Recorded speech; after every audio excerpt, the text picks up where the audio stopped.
Tengan muy buenos días, te saluda el profesor Dan Álvarez, bienvenidos a los cursos virtuales de Historia del Perú, que trae el Colegio Genes para la comunidad de sus hogares para ustedes alumnos de tercera de secundaria. Muy bien jóvenes, continuamos con nuestros temas. Recuerda que habíamos hablado, ¿no?, acerca del proceso de independencia, ¿sí? En realidad estamos en ese contexto. Ojo, empezamos hablando de las rebeliones indígenas, en el cual pues movimientos de protesta ante las reformas borbónicas no se solucionó, no hubieron grandes cambios y todo esto se tornó más radical. Empezó la idea de la independencia con los precursores, ¿no? Y también analizamos o entendemos de que muchos de ellos tomarán las armas, se convertirán en próceres y empezará con fuerza el movimiento independentista. Pero para que todo esto se logre, jóvenes, hay que tener en cuenta el factor externo, es muy importante, ¿sí? Para eso tenemos nuestro tema del día de hoy, ya que para que puedan lograr también la independencia, el Perú y diferentes territorios españoles en América, se va a dar, recuerda, la crisis política española, ¿sí? Pero tenemos que entender que España ha pasado por una gran cantidad de crisis. Por eso recuerda que nos estamos centrando en la crisis política española desde 1808 a 1814, más o menos en esos años van a suceder una gran cantidad, unos hechos muy significativos que van a repercutir de manera directa en los territorios, recuerda, de América del Sur, ¿sí? Muy bien. Vámonos entonces, jóvenes, a ver el concepto de esta crisis política española, qué lo va a detonar o incluso cuál sería la causa, mejor dicho. Recuerda, esta crisis política española se va a desatar por la invasión de qué personaje, de Napoleón Bonaparte a España, ¿sí?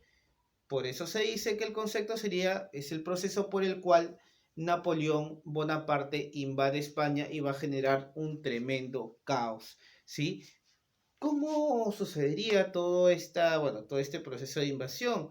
Primero tenemos que hablar de que en realidad España no fue el objetivo de Napoleón de manera directa, jóvenes, ¿sí? Lo que pasa es que Napoleón, recuerda, había decretado un bloqueo continental en contra de Inglaterra, ¿sí? A muchos países o monarquías se les había prohibido tener negocios con Inglaterra, ¿no? Esta monarquía constitucional que Napoleón no podía derrotar, ¿sí? Por ende, pues quería hacerle un desgaste económico, ¿no? Se decretó esto y cualquier tipo de estado que hacía negocios con Inglaterra, ¿qué pasaba? Napoleón lo invadía, ¿no? Se dice, jóvenes, de que Portugal era un socio comercial de Inglaterra, ¿sí?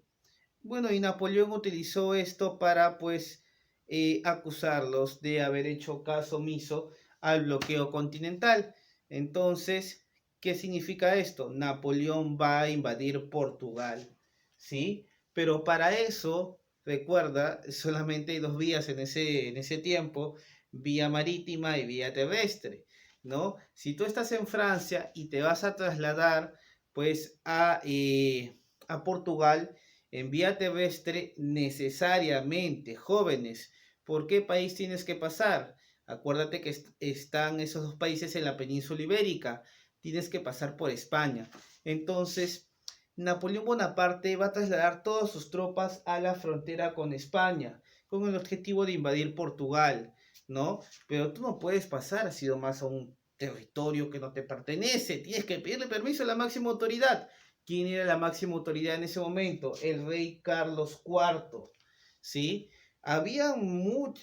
Ya se sabía, jóvenes, que Napoleón estaba acostumbrado a invadir territorios, era el más grande conquistador de esa época, ¿no? Casi tres cuartas partes de Europa fueron de este personaje. Entonces era la verdad muy cándido, muy ingenuo pensar de que él dejar ingresar a Napoleón con todas sus tropas a un territorio, ¿no? Sería prácticamente entregarle, ¿no? Mejor el dominio, ¿sí?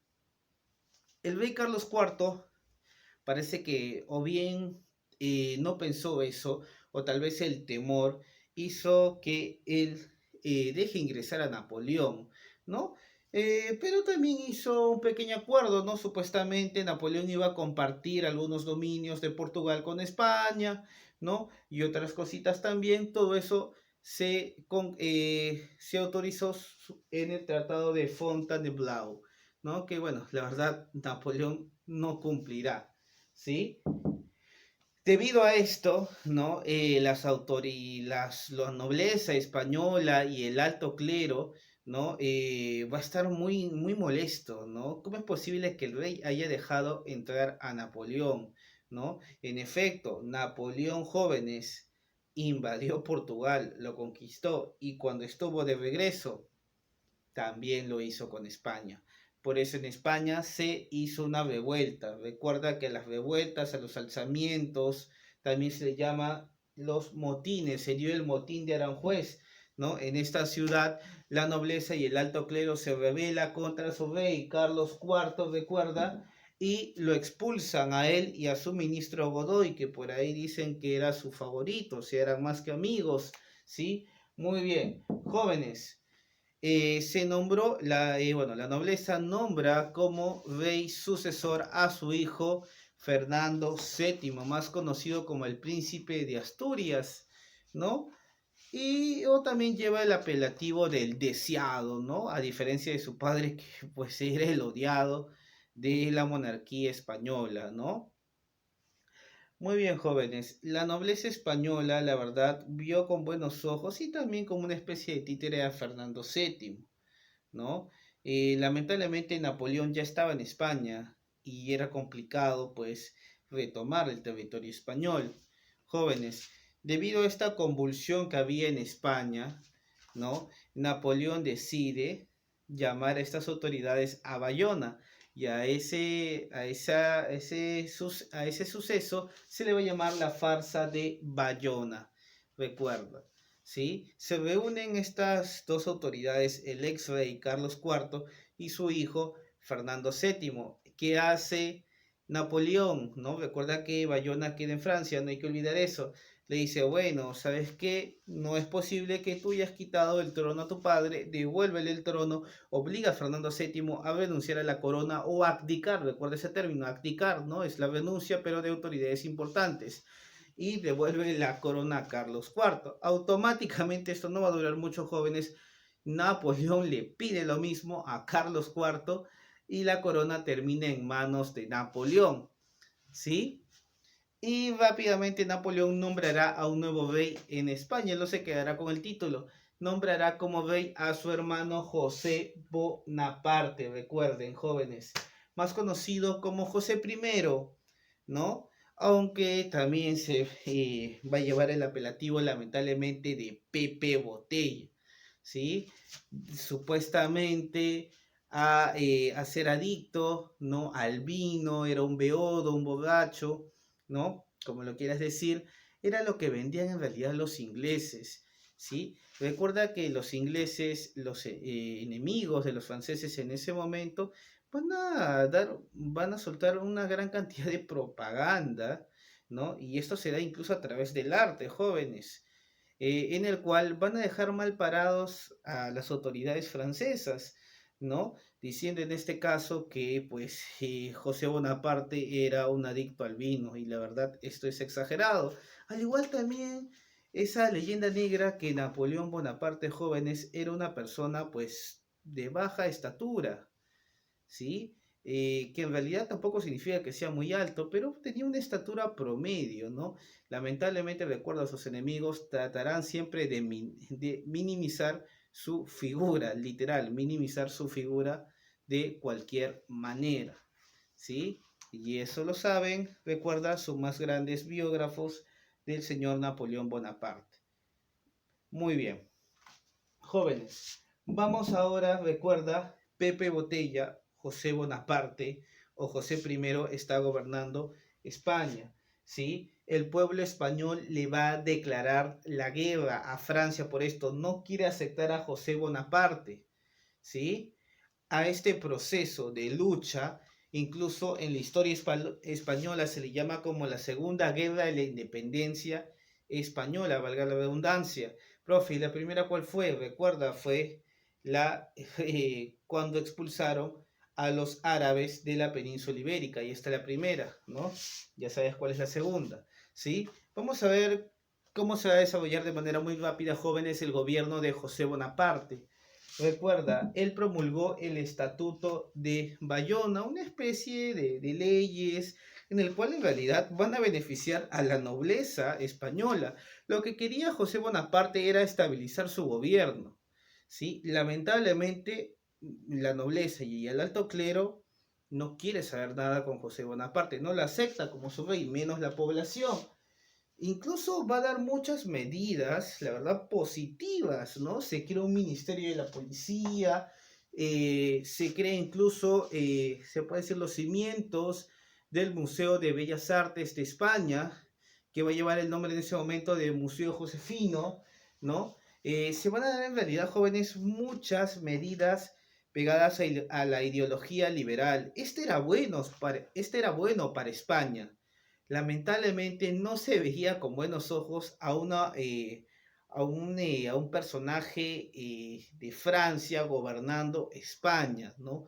No se aceptaba esto. Entonces, por más que haya sido, entre comillas, un gobernante que daba algunas leyes que en realidad eran beneficiosas para toda la población, no tuvo un buen aspecto, una buena figura, ¿no? La población no lo veía igual, al contrario, lo veía como un usurpador, lo veía como un traidor, ¿no?